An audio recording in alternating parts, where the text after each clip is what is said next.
কিন্তু তাদেরকে আমার সামনে তো প্রমাণ নিয়ে আসতে হবে যে আমি সেই ব্যক্তিকে স্পেসিফিক ব্যক্তিকে খাড়া করতে হবে যে আমি যার কাছ থেকে এই চাঁদাটা চেয়েছি, এবং তাকেও স্বীকার করতে হবে যে হ্যাঁ আমার কাছে উনি চাঁদা চেয়েছেন।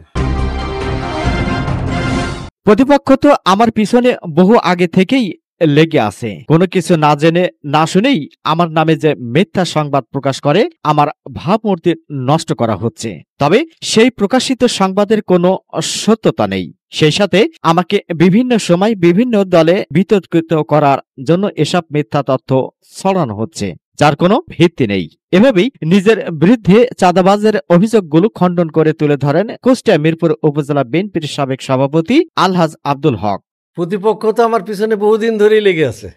প্রতিপক্ষ তো বিভিন্ন রকম কথা বলবে, কিন্তু তাদেরকে আমার সামনে তো প্রমাণ নিয়ে আসতে হবে যে আমি সেই ব্যক্তিকে স্পেসিফিক ব্যক্তিকে খাড়া করতে হবে যে আমি যার কাছ থেকে এই চাঁদাটা চেয়েছি, এবং তাকেও স্বীকার করতে হবে যে হ্যাঁ আমার কাছে উনি চাঁদা চেয়েছেন।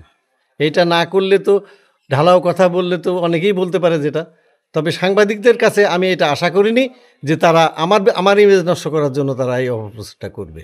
সম্পূর্ণ ষড়যন্ত্র। গাড়ি কেনার টাকা আমার আছে তো, গাড়ি তো আমি আরও 10 বছর আগেই কিনবো, কিন্তু আমার নিজেরই নিরাপত্তা নাই, গাড়িটাও নিরাপত্তা আরও নাই।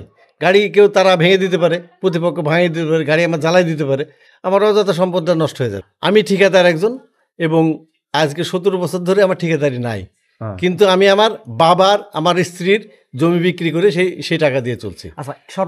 এর পরিমাণটা প্রায় 4 কোটি টাকার উপর। আমি প্রতিবাদ করব যে যারা এই নিউজটা দিয়েছে তাদেরকে প্রমাণ সহ আমার সামনে আসতে হবে, অথবা আমি তাদের বিরুদ্ধে আইনগত ব্যবস্থা নেব।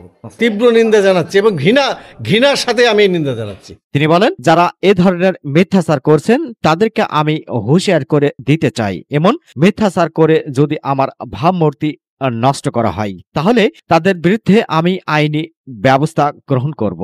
Mohammad Rafiq, RK News 24।